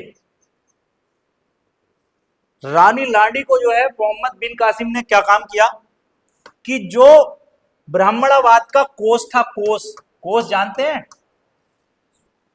जहां पर पैसा होता है, धन, पूंजी, करेंसी, अर्थात नोट, समझ गए बात? बड़े मुस्कुरा रहे हैं यार, ठीक है? अब सोच रहे थे कि तो अच्छे से समझ लीजिएगा, आपको हमेशा याद रहे, क्योंकि मैं दोबारा ये टॉपिक नहीं पढ़ा है ना। आप उससे कहें कि पढ़ा नहीं, दोबारा नहीं पढ़ाऊंगा, इसलिए आराम से हंस हंस के मजे मजे में पढ़ते चले जाए। बस इसका लास्ट ही चल रहा है, या घर जाना है आपको? बताइए, नहीं जाना? ठीक है, तो पढ़ा, ठीक। तो ये अभी देखिए कितना इतिहास कितना बदल जाएगा। कहते हैं ना कि बुरा मत मानिएगा लड़कियों, कि औरत के चक्कर में घर तो बर्बाद होता ही है, कभी कभी सर भी बर्बाद हो जाता है ना? बुरा तो नहीं है, लेकिन उसके पीछे भी एक रहस्य ये होता है कि उसमें कहीं ना कहीं उस व्यक्ति की भी कमी होती है, व्यक्ति की भी कमी होती है। अगर वो औरत में कोई कमी देख रहा है तो उसको तुरंत एकदम बाहर, गेट आउट, हमारा तुम्हारा कोई संबंध नहीं। और यदि कमी नहीं देख रहा है, ठीक है, तो उसको ज्यादा टॉर्चर भी ना करे। वो जैसे रह रही है, ठीक है, रहते रहिए। जीवन का एक सदा है कि ना तुम रहोगे, ना हम रहेंगे, ना कोई रहेगा, ठीक है? सबको चले जाना, तो क्यों टेंशन दें और क्यों लें? तो सूर्य देवी और परमल देवी जो थी, ये मोहम्मद बिन कासिम की मृत्यु का सबसे बड़ा इतिहास यही लड़कियां लिखी। हाँ, अभी समझना, कहते हैं ना कि ज्यादा मीठा नुकसानदायक होता है आदमी के लिए, तो अभी आप समझिएगा। रानी लांडी को क्या मोहम्मद बिन कासिम ने क्या काम किया? कोष दे दिया, कोष, कि आप यहाँ की राजा हैं, आपको कोई नहीं मारेगा, आप यहाँ रहिए। और उसने सूर्य देवी और परमल देवी दोनों को गिरफ्तार कर लिया। क्या कर लिया? गिरफ्तार। और जोश में आ गया, क्योंकि वो भी स्मार्ट थी और ये भी स्मार्ट था, ठीक है? सब स्मार्ट थे, ठीक। अब ये आ गया किसमें? जोश में आ गया भाई। जब ये जोश में आ गया तो इसने क्या काम किया? सूर्य देवी और परमल देवी के साथ साथ इसने 6000, कितने? 6000, 6000 लोगों का कत्ल करा दिया जो 17 साल से ऊपर की आयु के थे। कितने का? 17 वर्ष से अधिक ऊपर की आयु के थे। जैसे 17 साल से जो ऊपर का उसे काट दो, तो 6000 लोगों का कत्ल किया इसने। कितने लोगों का? देखो, योद्धाओं और आक्रांताओं पे ना वो हमारे बाप थे, ठीक है, ना हमारे वो दादा, ना हमारे वो वंशज, याद रख लेना, हमारे वंशज नहीं थे वो लोग। आपको बताते हूं, जितने भी यहाँ मुस्लिम बच्चे हैं, याद रखना कि अरब जो थे वो आपके किसी भी तरीके का कोई संबंध उनसे नहीं है।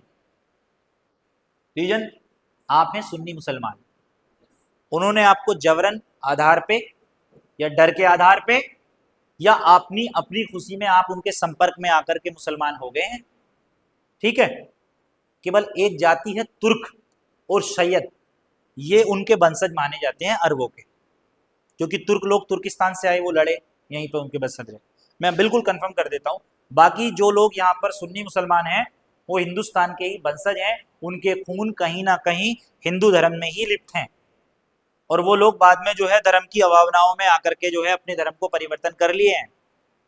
ऐसा नहीं है कि वो लोग उनके वंशज मुस्लिम से हैं, वो हिंदू हैं, लेकिन मानो तो भगवान नहीं तो पत्थर तो है ही। ठीक है, तो हम रिलीजियस बातें नहीं कर रहे, लेकिन हम बताना चाह रहे हैं बच्चों को, समझिए आप पढ़े लिखे बच्चे हैं, आप अपनी बात अगर पढ़े लिखे के तरीके से करेंगे तो आपके लिए बेटर रहेगा, और वही गलत बात करेंगे चाहे वो हिंदू हो मुसलमान हो, हमारे लिए कोई मैटर नहीं करता है ना। ठीक है, क्योंकि हम बता देते हैं, अगर हमसे, हम मुस्लिम हैं, अगर हमसे तुम कहोगे पूरी शाम तक कथा पूरी संस्कृत में कर दें, सारे फेरे पढ़ा दें अभी अभी, ठीक है, महामृत्युंजय मंत्र, शांति मंत्र, कोई मंत्र ऐसा नहीं छोड़ेंगे जो नहीं पढ़ दिया बिल्कुल संस्कृत में अभी। ठीक है, तो आप समझ लेना कि ये डजंट मैटर, कोई ऐसी कोई बात नहीं है किसी भी तरीके की। ठीक, अब हम बताते हैं कि यहाँ से कहानी पलटती कैसे। इसने 6000 लोगों का कत्ल करा दिया, 17 वर्ष से अधिक आयु के, और 2000 स्त्रियां अति सुंदर, मतलब कि कश्मीर से पकड़ ली इसने। ठीक है, हंस रहे हो यार, पकड़ने में क्या दिक्कत है, क्योंकि ये तो जब भाई 6000 लोगों का कत्ल कर सकता है तो 2000 स्त्रियां पकड़ने में, और पकड़ी कितनी, 17 साल से कम की। ठीक है, मतलब कि बिल्कुल एकदम यंगस्टर्स, 17 साल से कम आयु की, बिल्कुल। अब कश्मीर में तुमको जानते ही है यार, मैं क्या एग्जाम्पल दूं।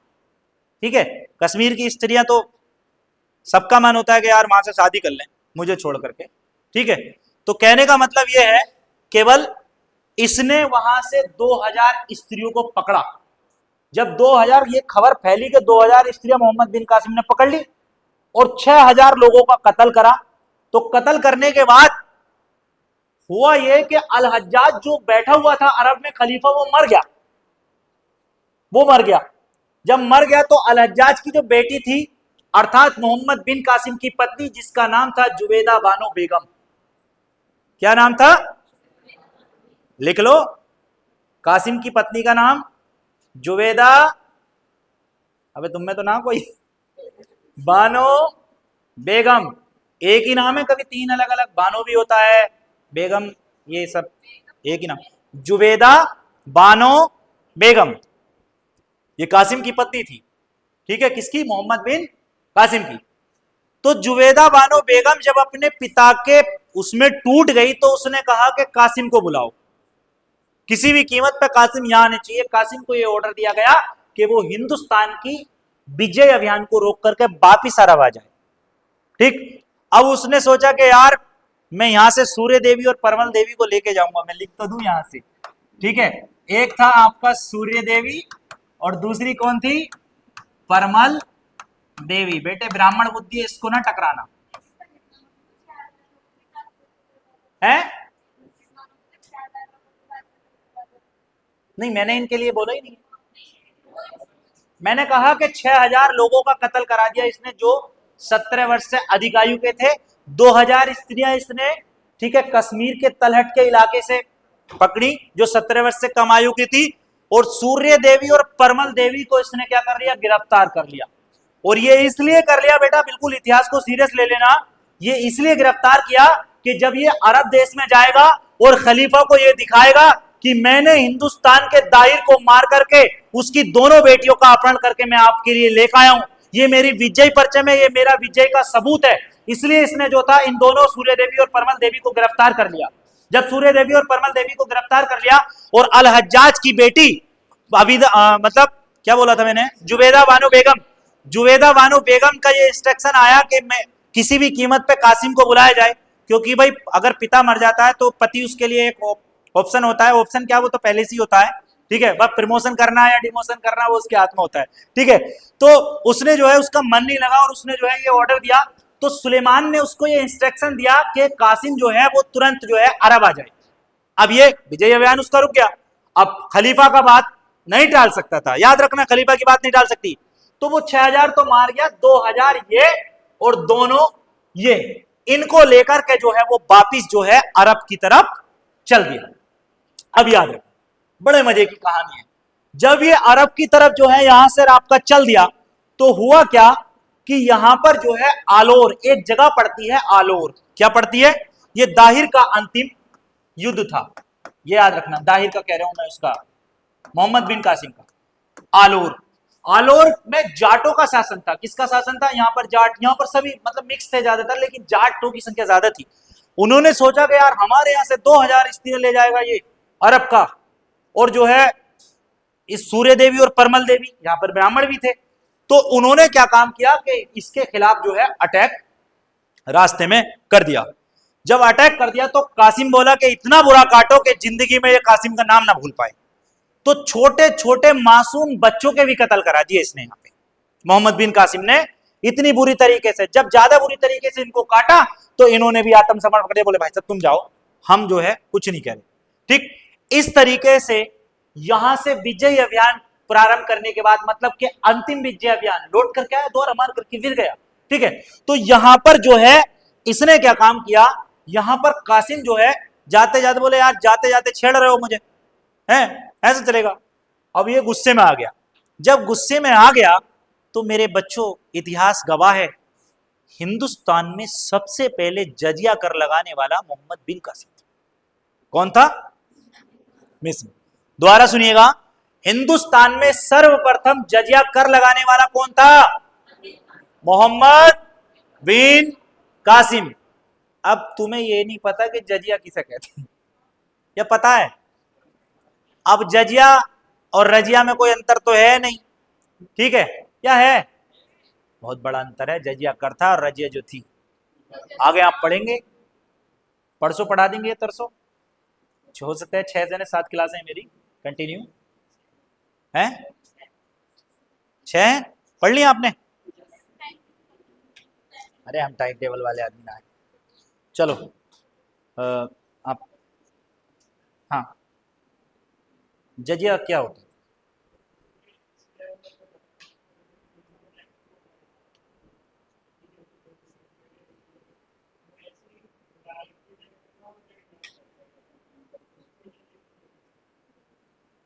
जजिया कर। अच्छा, आप स्टूडेंट हैं, टीचर हैं? यहाँ स्टूडेंट हैं, ठीक, बैठ जाइए। कोई बात नहीं, टीचर भी पढ़ते हैं हमारी क्लास को, ठीक है, बता देते हैं। जजिया कर क्या होता था ये हम बता। जजिया ब्राह्मणों अर्थात हिंदुओं पर लगाए जाने वाला वह कर था जो उनको देना अनिवार्य होता था।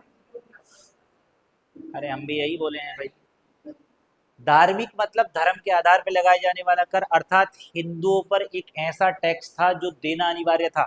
और मोहम्मद बिन कासिम ने ना लंगड़े छोड़े ना लूले छोड़े, जानते ही है ना, लंगड़े लूले कहते हैं ना इनको, ठीक है, तो इन दोनों में भी डिफरेंट होता है। बच्चों से पूछे लंगड़ा और लूला में अंतर बताओ क्या होता है, तो आप बता सकते हैं? हैं? कौन बोला ये सर? चलिए बताइए आप। हाँ नॉलेज की बात है, नहीं वेरीफाई नहीं कर पाएंगे बच्चे इसमें भी। हाँ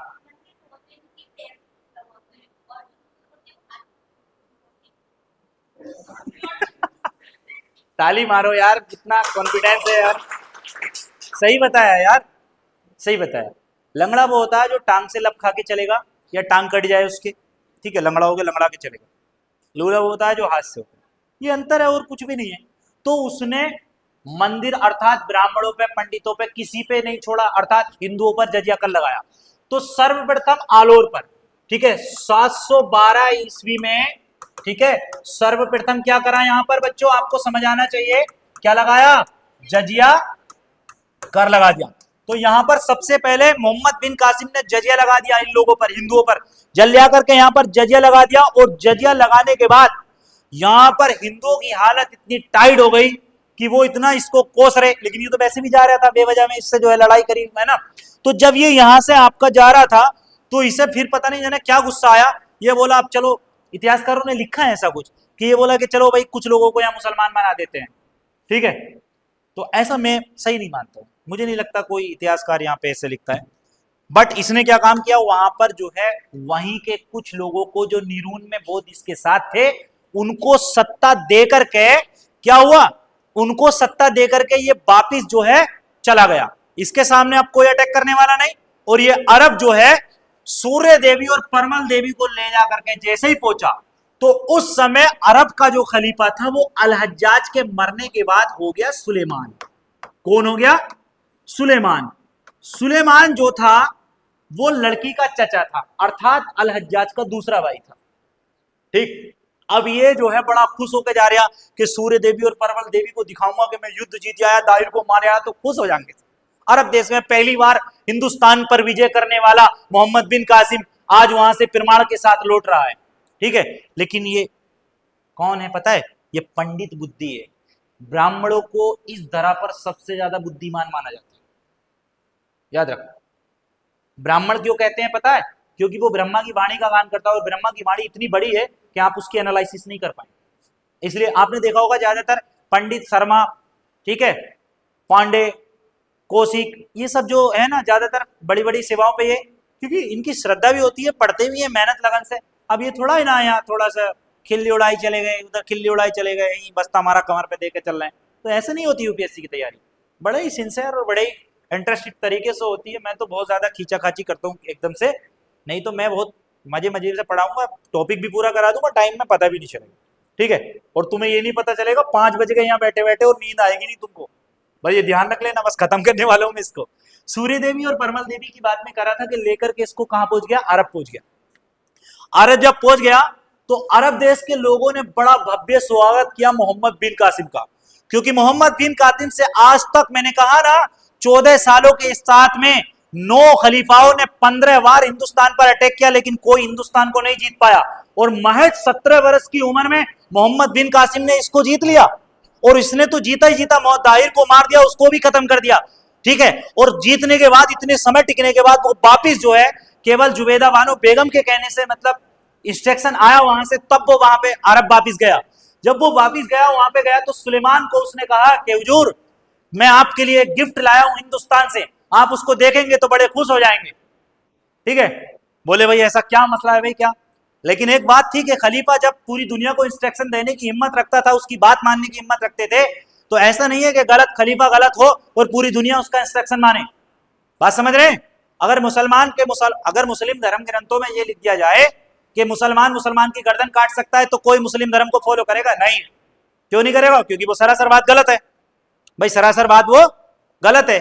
ठीक है, तो उसको कोई फॉलो नहीं करेगा। वैसे ही इसके लिए था। तो ये खलीफा जो होते थे अपने उसूल के बड़े पक्के होते थे, ये अपने बेटे की जान ले सकते थे।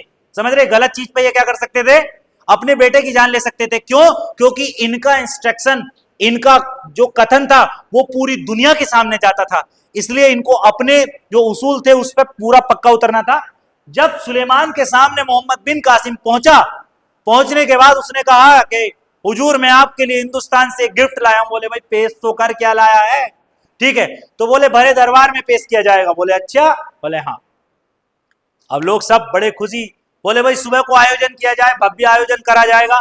ठीक है, सबके सामने दरबार में जो है, कहने का मतलब यह है कि कासिम को जो है, मतलब हिंदुस्तान जीत का आया तो फूल माला ढोल ताशों से बड़े हिसाब से जो है उसका स्वागत करने का जो है आयोजन किया गया। जब आयोजन किया गया तो बोले भाई लाओ अब गिफ्ट दिखाओ क्या है, उनको भी मालूम नहीं था।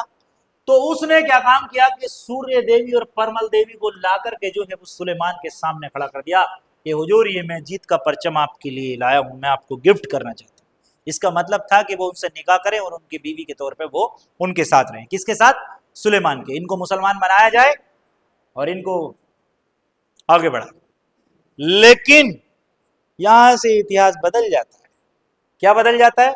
इतिहास ये बदल जाता है कि सूर्य देवी और परमल देवी को जब बड़ी सभा में ले जाया गया तो उसने क्या काम किया कि वो वहां पर जो जैसे ही गई तो तेज तेज रो रो करके उन्होंने अपना बिलाप शुरू कर दिया। बिलाप मतलब तेज तेज रोने लगी, और रोने के बाद उन्होंने कहा कि जैसे ही सुलेमान के पास उन्हें ले जाया गया तो इन्होंने सूर्य देवी और परमल देवी बहुत तेज तेज जो है रोने लगी, और इन्होंने सुलेमान से कहा कि हुजूर हम आपके लायक नहीं बचे, हम आपके लायक नहीं बचे। जिस चीज के लिए हमें आपके लिए पेश किया जा रहा है उससे पहले ही हमको अपवित्र कर दिया गया है, क्योंकि रास्ते में मोहम्मद बिन कासिम ने हमारे साथ वो सब किया है जो हमारे साथ नहीं किया जाना चाहिए था। अर्थात हमारे साथ वो घिनौनी हरकतें जो है मोहम्मद बिन कासिम ने कर ली हैं। हम आपके लायक नहीं हैं। इस तरीके से बस क्या था कि सुलेमान को जो है ये चीज आक्रोशित हो गई और गुस्सा हो गया, और उसने फिर मोहम्मद बिन कासिम की बात पर ट्रस्ट नहीं किया और उसने हुक्म दे दिया भरे दरबार के अंदर कि मोहम्मद बिन कासिम को मृत्यु दंड दिया जाए। अर्थात मोहम्मद बिन कासिम को वहीं पर भरे दरबार के अंदर मृत्यु दंड दे दिया गया और मरवा दिया। समझ गए आप? जैसे ही मोहम्मद बिन कासिम को मृत कर दिया गया, डाला गया, उसके बाद सूर्य देवी और परमल देवी उसी दरबार के अंदर ठहाके मार मार के और खुशी के मारे जो हंसती हंसती पागल हो गई। और दुनिया मतलब के पूरा अरब ये देख रहा चाहता है, मतलब ये देख रहा था कि आखिर ये हुआ क्या। मतलब अभी तो ये रोकर विलाप कर रही थी कि हमारे साथ सब कुछ हो गया, हम आपके काबिल नहीं है, लायक नहीं है, अपवित्र हो गए हैं हम, हैं। और इतनी देर में जो है मोहम्मद बिन कासिम की जैसे मृत्यु दंड दिया गया, उसके बाद में जो है वो तुरंत ठहाके मार के हंसने लगी। उन्होंने कहा कि हमें अब चिंता नहीं, हमारे साथ कुछ भी हो, हमें कोई किसी तरीके का कोई वो नहीं, क्योंकि हमने अपने बाप के हत्यारे का बदला ले लिया है। ठीक इस चीज को सुनने के बाद जो है सुलेमान फूट फूट कर रोया कि मैंने ये अपने वीर योद्धा को खो दिया। और इसके बाद में जब उसने इस योद्धा को खोने के बाद सुलेमान बहुत ज्यादा रोया, क्योंकि उससे ये पछतावा हो गया, उससे ये गलती हो गई। लेकिन क्या था कि सूर्य देवी और परमल देवी जो दोनों थी वो इस बात को लेकर के बहुत ज्यादा खुश थी कि हमने अपने पिता दाहिर के हत्यारे का बदला ले लिया, अब हमें कोई चिंता नहीं, हमारे साथ जो चाहे वो कर सकते हो, हमें कोई किसी का एतराज नहीं। अर्थात हमने अपने पिता का बदला ले लिया। इसके बाद सुलेमान फूट फूट कर दरबार में रोया और उसने हुक्म दिया कि सूर्य देवी और परमल देवी को अरब के रेत में जब तक घोड़ों के पीछे बांध करके रगड़ा जाए, जब तक इनकी हड्डियों पे से मांस रत्ती रत्ती ना उतर जाए। कई दिनों तक इनकी हड्डियों को भी रगड़ा गया, अर्थात रेगिस्तान के गरम जलते रेत पर से इनकी हड्डियों पे से मांस उतार दिया, इतना इनको रगड़वाया, खत्म कर दिया, विलीन कर दिया। इसी तरीके से यहां भारतीय इतिहास के पन्नों में जो मोहम्मद बिन कासिम का इतिहास है ये दर्ज होता है और यहीं पर इनकी जीवन लीला समाप्त हो जाती है। ये सारा इतिहास हमको, ठीक है, एक किताब है जिसका नाम है चचनामा। चचनामा से आपको मिलता है। इसके लेखक हैं अली मोहम्मद। अली मोहम्मद ने चचनामा के अंदर अरबों की सिंध विजय का वर्णन किया है। अरबों का चचनामा का एक अन्य नाम फतेहनामा भी है और एक नाम अल हिंद भी है। ठीक है, याद रखना ये क्वेश्चन आ सकता है कि चचनामा के लेखक कौन है? अली मोहम्मद। चचनामा से किसका वर्णन मिलता है? सिंध विजय का। किसका वर्णन मिलता है? सिंध विजय का। ठीक है, चचनामा का अन्य नाम फतेहनामा और अल हिंद। तो यहां पर जो है कहने का मतलब यह है कि इसके बाद अरब देश का इतिहास जो है वो यहां पर समाप्त हो गया और अगला जो इतिहासकार है वो कौन है? महमूद गजनवी। ये आप कल पढ़ेंगे। आज के लिए हम बाड़ी विराम देते हैं। जय हिंद, जय भारत, नमस्कार।